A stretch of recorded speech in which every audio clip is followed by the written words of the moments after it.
कुल गुलान आंदोलन चलाया। कुल गुलान आंदोलन ये है कि जो जनजातीय की परंपरा से रहते हैं उसमें बाहरी लोगों का हस्तक्षेप था और अंग्रेजों का खास उससे उनको जल जंगल जमीन जो तीन चीज है उससे उनको बेदखल किया जा रहा था या उससे उन पर प्रतिबंध लगाए जा रहे थे।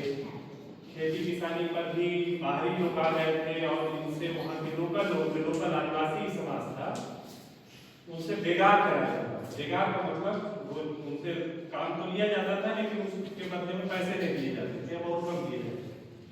तो इन सब कारणों से धीरे धीरे असंतोष फैलता गया और बिरसा मुंडा जी एक आंदोलन खड़ा किए। ये करीब 1899 1900 की बात है, आज से 125 साल पहले।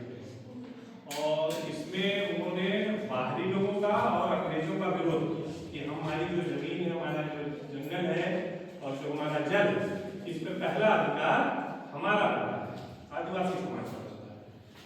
तो इसके लिए फिर उन्होंने संगठन बनाया, सेना बनाई, जो बाद में गुरिल्ला युद्ध करते थे। गुरिल्ला युद्ध का मतलब होता है कि कहीं छुप कर दो चार लोग छुप जाएं और अचानक से दुश्मन पर हमला करके फिर भाग जाए।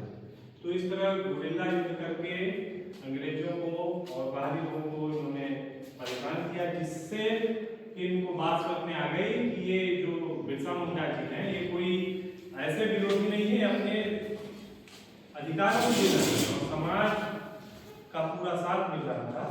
तो करीब 1809 में छोटा नागपुर टेनेंसी एक्ट पास हुआ, जिसके तहत ये कानून आया कि आदिवासी की जमीन किसी गैर आदिवासी को ट्रांसफर नहीं होती।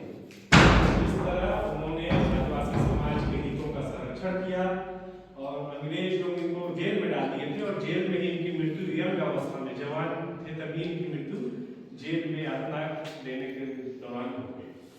तब से आदिवासी समाज में इनको भगवान का दर्जा दिया गया है, इसलिए भगवान बिरसा मुंडा कहा जाता है या धरती आबा कहा जाता है।